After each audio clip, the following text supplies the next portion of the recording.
Hello students, आज हम chemistry में एक न्यू चैप्टर स्टार्ट कर रहे हैं, केमिकल काइनेटिक्स। केमिकल काइनेटिक्स जो है वो किसी भी रिएक्शन की रेट, उसको रेट को इफ़ेक्ट करने वाले फैक्टर्स, इन सब के बारे में जिस केमिस्ट्री की जिस ब्रांच में स्टडी की जाती है उसे हम बोलते हैं केमिकल काइनेटिक्स। ओके। अब रिएक्शन जो है जब कभी भी प्रोसीड होती है तो उसमें रिएक्टेंट आपस में रिएक्ट करते हैं और प्रोडक्ट का फॉर्मेशन करते हैं। तो रिएक्टेंट किस स्पीड से प्रोडक्ट का फॉर्मेशन करते हैं उसे हम बोलते हैं rate of reaction. So it can be defined as rate of decrease in concentration of any one of the reactant और rate of increase in concentration of any one of the product. या तो किसी एक reactant की concentration में decrease की rate या किसी भी एक प्रोडक्ट के कंसंट्रेशन में इंक्रीज़ की रेट की फॉर्म में हम इसे डिफाइन कर सकते हैं। हम एक हाइपोथेटिकल रिएक्शन को अज्यूम करते हैं when 1 mole of R produces 1 mole of product B at time T1, the concentration of reactant and product will be R1 and P1. At time T2, the concentration of reactant and product will be R2 and P2. यहाँ square bracket हमने इसलिए show किए हैं क्योंकि हमने यहाँ पर molar concentrations use की हैं।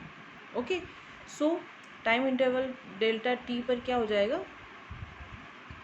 टाइम में डिफरेंस T2 माइनस T1, और इसी टाइप से इनकी कंसंट्रेशन में डिफरेंस क्या हो जाएगा, delta R is equal to हो जाएगा R2 माइनस R1 और delta P is equal to हो जाएगा P2 माइनस P1। ओके, सो हमने अभी देखा था कि rate of reaction can be defined as the rate of increase in concentration of any one of the product. So इसको हम ऐसे भी लिख सकते हैं, rate of appearance of product.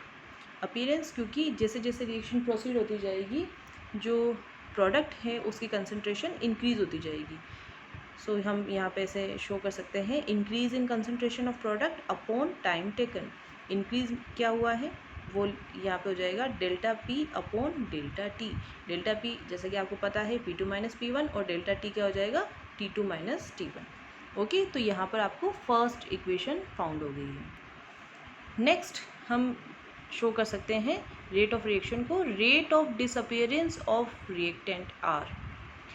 क्योंकि जैसे जैसे रिएक्शन प्रोसीड होती जाएगी प्रोडक्ट की कंसंट्रेशन तो इंक्रीज़ होती जाएगी लेकिन रिएक्टेंट की जो कंसंट्रेशन है वो डिक्रीज़ होती जाएगी। So decrease in concentration of reactant R upon time taken means यहाँ पर हो जाएगा delta R upon delta T. यहाँ पर माइनस साइन क्यों यूज़ में आया है, क्योंकि रिएक्शन की प्रोग्रेस जैसे जैसे होती जाएगी रिएक्टेंट की कंसंट्रेशन वैसे वैसे डिक्रीज़ होती जाएगी। तो इस टाइप से आपको यहाँ पर सेकंड इक्वेशन फाउंड हो गई है। नेक्स्ट है आपकी heading units of rate of a reaction. अब रेट ऑफ रिएक्शन को हम लिख सकते हैं कंसंट्रेशन अपॉन टाइम से। कंसंट्रेशन की यूनिट होती है मोल पर लीटर और टाइम की होती है सेकंड। तो क्या हो सकता है, मोल पर लीटर अपॉन सेकंड। तो यूनिट ऑफ रेट कांस्टेंट क्या हो जाएगी, मोल पर लीटर पर second. Okay, for gaseous reaction जो गैसियस मीडियम में होती है जो रिएक्शन, वहाँ पर यूनिट क्या हो जाएगी, एटमॉस्फेरिक सेकंड इनवर्स। अभी जो हमने इक्वेशन फाइंड आउट की थी वहाँ पर जो रेट ऑफ रिएक्शन थी वो शो कर रही थी एवरेज रेट ऑफ रिएक्शन, क्योंकि वो किसी टाइम डिफरेंस के बीच में टाइम T1 से टाइम T2 में जब चेंज हो रहा है तो रिएक्शन की रेट क्या थी ये उसको शो कर रही थी। और अगर हमें instantaneous rate of reaction find out करनी है तो उसकी इक्वेशन क्या हो जाएगी, अगर रिएक्टेंट के केस में देखें तो हो जाएगा माइनस dR/dt और प्रोडक्ट के केस में देखिए तो वो क्या हो जाएगा dP/dt। ओके, अब हम एक एग्जांपल देखते हैं जहाँ पर जो Hg reacts with chlorine and gives HgCl2। Okay, mercury chloride. तो यहाँ पर रेट ऑफ रिएक्शन को हम कैसे दे सकते हैं, रेट ऑफ रिएक्शन जैसे कि मैंने बताया it can be equal to the rate of decrease in concentration of reactant or it can be equal to the rate of increase in concentration of the product. तो हम इसको कैसे लिख देंगे, ये रिएक्टेंट साइड है, ये प्रोडक्ट साइड है। रिएक्टेंट साइड को कैसे लिखेंगे, delta R upon delta T आ रहा था, तो आर की जगह रिएक्टेंट क्या हो यहाँ पे मर्करी हमने यहाँ पे लिख दिया।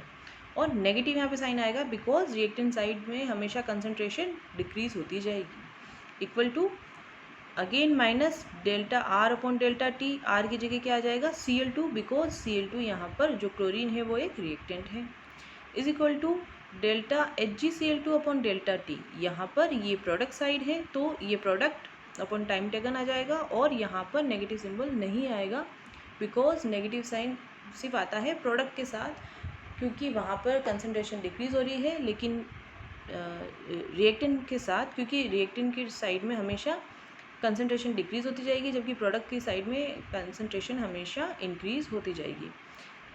और इसी टाइप से मैंने सेकेंड एग्जांपल भी यहाँ पर दिया है जहाँ क्या होगा, twice of HI gives H2 plus I2। Hydrogen iodide जो है डिकम्पोज हो रहा है हाइड्रोजन एंड आयोडीन में, तो क्या हो जाएगा -1/2 delta HI upon delta T is equal to delta H2 upon delta T is equal to delta I2 upon delta T. यहाँ पर मैंने जो 2 है इसको हाफ के फॉर्म में लिखा है बिकॉज यहाँ पर क्या है, इसके 2 मोल जो डिकम्पोज हो रहे हैं तब इनके 1 मोल मिल रहे हैं। तो अगर हमें यहाँ पर, क्योंकि इक्वल टू का सिंबल जो है आ रहा है साइन, तो यहाँ पर हमें क्या करना होगा, इनको इक्वल की फॉर्म में लिखने के लिए यहाँ पर इनकी जो एक्चुअल अमाउंट है उसकी जस्ट हाफ हमें करनी पड़ेगी, क्योंकि ऊपर 2 उसका जस्ट अपोजिट हमें यहाँ पे नंबर यूज़ में लेनी पड़ेगी। ओके, नेक्स्ट है आपके हेडिंग रेट लॉ या रेट एक्सप्रेशन और rate equation. Consider a reaction AA plus BB gives CC plus DD। यहाँ पर जो स्मॉल ABCD है वो है stoichiometric coefficients of reactant and product. Stoichiometric coefficient क्या होते हैं, जो किसी भी बैलेंस्ड केमिकल इक्वेशन में जो एटम्स या मॉलिक्यूल के साथ जो नंबर यूज़ में ली जाती है उन्हें बोलते हैं हम स्टोइकियोमेट्रिक कोएफिशिएंट। तो यहाँ पर रेट एक्सप्रेशन क्या हो जाएगा, rate is proportional to A to the power x and B to the power y. Okay, where exponents x and y may or may not be equal to the stoichiometric coefficient of the reactant. यहाँ पर जो power की form में x and y exponents जो present है वो stoichiometric coefficient के equal हो भी सकते हैं और नहीं भी। यहाँ पर वो जो प्रोपोर्शनल का साइन हम हटाएंगे तो एक कांस्टेंट आएगा, तो हो जाएगा rate is equal to K A to the power x B to the power y। Rate आपने पहले देख ही ली थी कैसे शो कर सकते हैं, अगर रिएक्टेंट की रिगार्डिंग हम उसे कंसिडर कर रहे हैं तो हो जाएगा -dr upon dt is equal to K A to the power x B to the power y। तो ये जो इक्वेशन है ये एक डिफरेंशियल रेट इक्वेशन है और इसे हम क्या बोलते हैं, रेट लॉ या रेट एक्सप्रेशन, जहाँ पर K क्या है, रेट कांस्टेंट। ओके, अब यहाँ पर एक एग्जांपल मैंने दिया है जहाँ क्या होगा, twice of nitric oxide reacts with oxygen and gives nitrogen dioxide. तो यहाँ पर जो रेट लॉ है वो क्या हो जाएगा, NO rate is equal to K which is the rate constant, NO square cube because यहाँ पर ये है, और O2। ओके, और ये जो है किसी भी इक्वेशन की बैलेंस्ड केमिकल इक्वेशन से फाइंड आउट नहीं की जाती बल्कि इसे एक्सपेरिमेंटली डिटरमाइन किया जाता है। ओके, नेक्स्ट टॉपिक हम नेक्स्ट क्लास में डिस्कस करेंगे। Thank you so much.